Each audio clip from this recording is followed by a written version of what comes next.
So we start first with some Skinner blends and a mix. The one that I'm playing with is just ultramarine, blue, Premo, and black. That one above is white and cobalt blue, and the first one on top is white and turquoise. And you see I have 1 part ultramarine and a quarter black, and then we'll need a lot of translucent. So I will first make my Skinner blends, and what I wanted to show you is that you do not want any pure color at the end of the Skinner blends. You want it to be fully mixed. So you'll have a lighter cobalt blue and a bluish white. The other problem is that I need them to be fairly narrow. So I am showing you how I'm narrowing one of them. The other one is already narrowed. I just roll it and then I start gently pushing inward. The mix of ultramarine and black, I have already gone through the pasta machine on the thinnest setting with it. And the Skinner blends, I'm just going on the thickest setting, and then I will stack them first in 2. And then I will cut again in half and stack one more time. So I will have 4 layers thickness, and then I will place a piece of the sheet of the mix of ultramarine and black on the thinnest setting on each side of those Skinner blend stacks. And I am trying to make them fairly equal. And then I will put on each side of the Skinner blend stacks the sheet of ultramarine blue and black.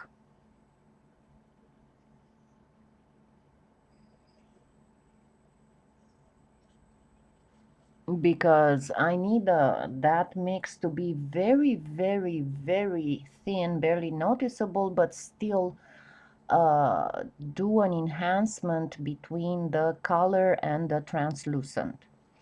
And then what I do, I stack the translucent in as many to get at least the same thickness as the stacks of the Skinner blends.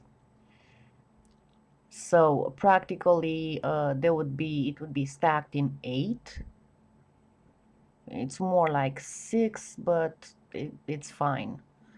You don't have to measure that thoroughly, the translucent. Just make it approximately equal to the stacks of the Skinner blends. And I'm making sure that the stack is well stuck without air pockets, and then I'll just slice it in 2 and place a stack of translucent on top of each of the 2 stacks of Skinner blend. And the Skinner blend, put them head to tail. That is the lighter side of one towards the darker side of the other. After which I just squeeze the stack, and then I will use my roller to thin it out until it can go through the pasta machine on the thickest setting. Remember to turn it around when you use the roller, so you don't have one of the end layers flatten more than the other layers, because that would be the tendency in any stack that you have. If you don't turn it around upside down, you'll have the layer on top become flatter and longer than the other layers. I'm trying to keep my whole stack fairly even, as you can see. It will be very easy to lose track to where exactly your Skinner blend is.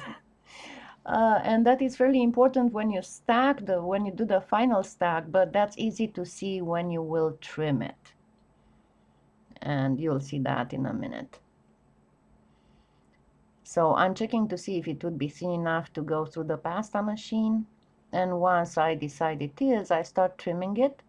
And as I said, you just look at the trims to see which is the side with the Skinner blend, because that's how you want to stack it. So I have the Skinner blends going left to right. That's how you're supposed to go. And then you cut it and stack them. And I will be using a very interesting thing to do the Mokume gane. You will see in a minute. But as usual, I take the trimmings and then I will just mash them a little bit and use them as a buffer at the bottom of the stack. And I'm going to just put the buffer where I have that incomplete slice of the stack,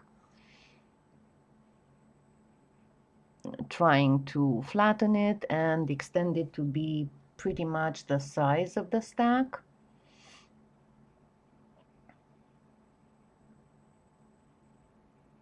And making sure that it's all nice and flat and no air pockets and no anything. And then I will use a chain because I'm trying to do a water effect, and I found that chain actually gives beautiful wave-like imprints in a Mokume gane. You can get this at a Goodwill store, at a dollar store. I just had this laying around the house from one of my former dogs. Um, but yeah, you need a relatively biggish chain, not a thin one, if you want to get these imprints. And then all I do is to push together the Mokume gane stack so it would get even more deformation.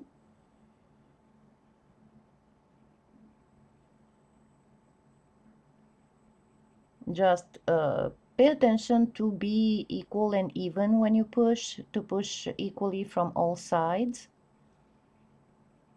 until I get a fairly square stack that's about 3/4 of an inch high, and I will let it rest a little bit.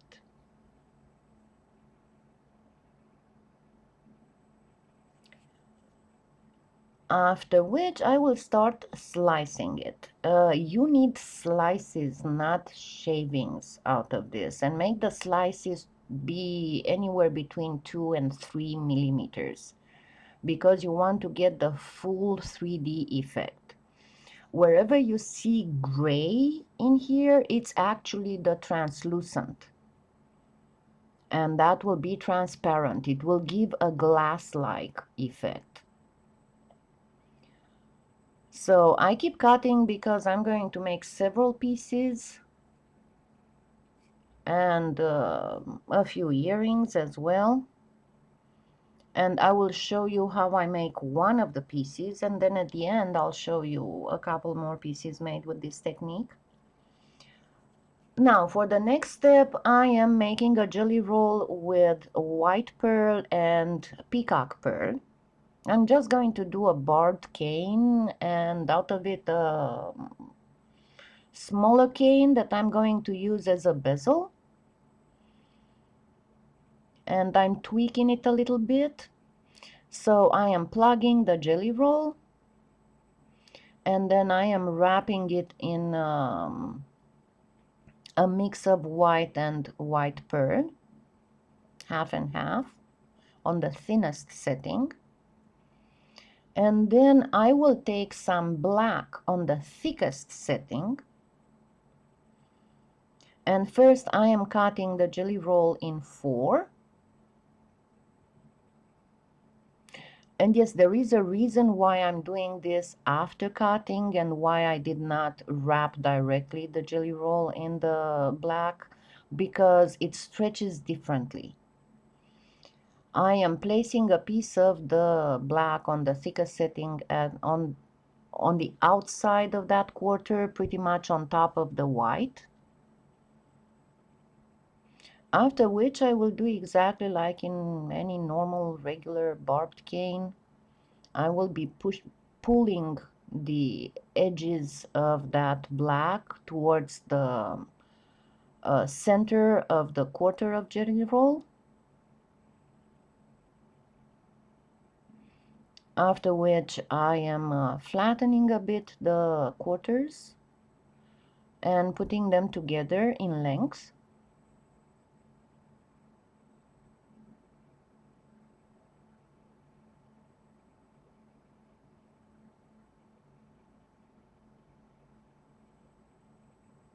And then I am reducing that stack of jelly roll quarters again in length until I can cut it in two, and then put them together so I would get more um, in a row.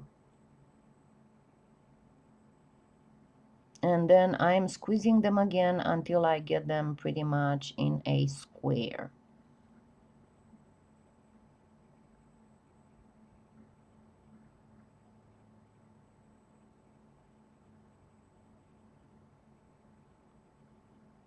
Now I just placed a piece of the Mokume gane on some scrap clay, and then I placed a few slices of translucent wrapped in white that look like air bubbles in water.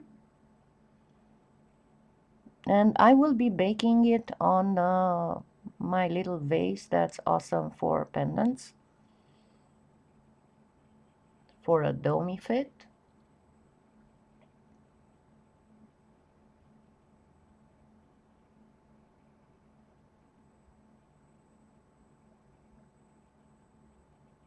And I am gently smoothing the edges, because I will apply the bezel overlapping the edge.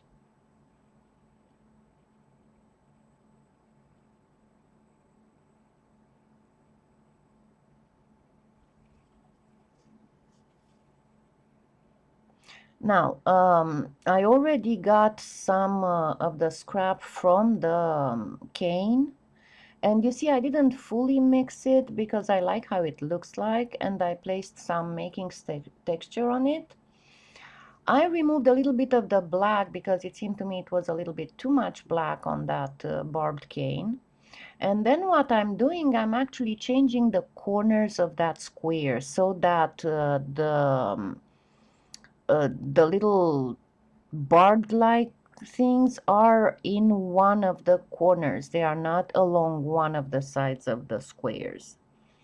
And then I am reducing it until I can cut it in four, and then I put it together with those barbs that are in the corner towards the center. And I'm forming kind of like a squarish flower, if you want. The idea is to make it look like a sea anemone. And that's a great way to make a sea anemone. If you ever want to do any underwater thing, you can make the sea anemones like that. Of course, you can use pink because those are mostly pink, but anyway, so now I'm going to place some liquid clay on the back of the baked pendant, and then place the backing on it. And I will cut it. This time I'm not going to trim it right to the edge, but I will cut it about 5 to 6 millimeters wider than the edge of the pendant.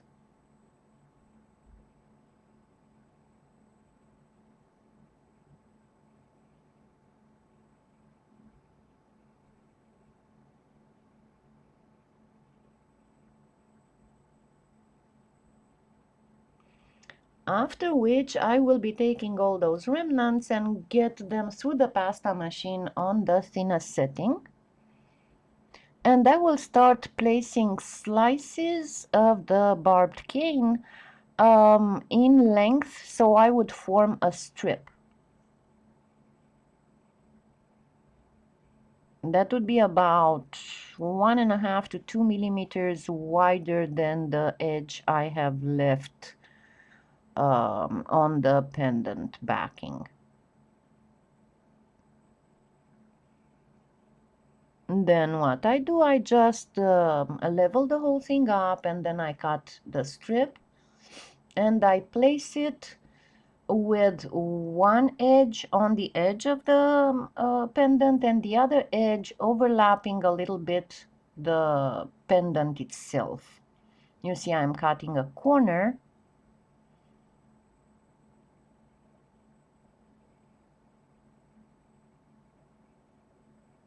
because I will be cutting those corners at a 45 angle degree. Being a patterned bezel, you cannot really smooth it out. And I just keep doing this until I do a bezel, a can, slices of can bezel all around the pendant.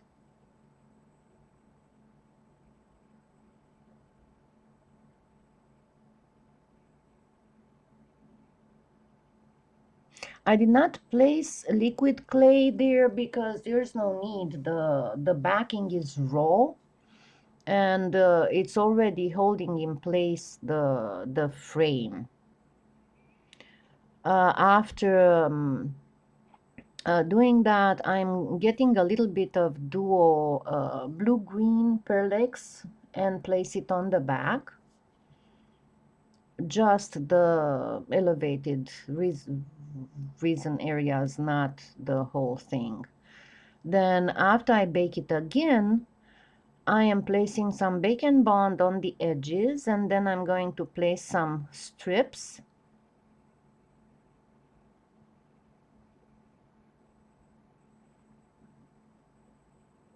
And do a besedging. You know what I call a besedging. And of course, I am nicely trimming it level to the bezel level. And then I will place some pearlex on that edge as well.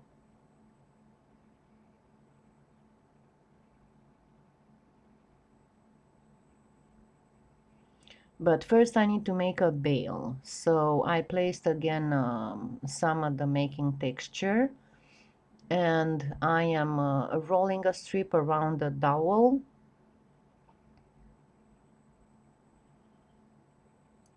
And then once I manage to make the pendant stand still, I will be placing the bail. Yeah, it was very reluctant. And gently kind of blend where the pattern on the bail ends and the pattern on the back of the pendant starts, so it would look nicely blending completely, not just a line. Then I am placing some pearlex on the bail and, as I said, on those edges of the besedging. After which I bake again. And then I will be just varnishing it with some liquid Kato that you know I love. And I hope you can see the whole 3D effect, glass-like effect, and that you can see through the layers. And it looks like pretty much like water. Here's another one that I made with a structure that resembles a coral. At least that's what it's supposed to be. And on this one you can see also the glass-like 3D effect.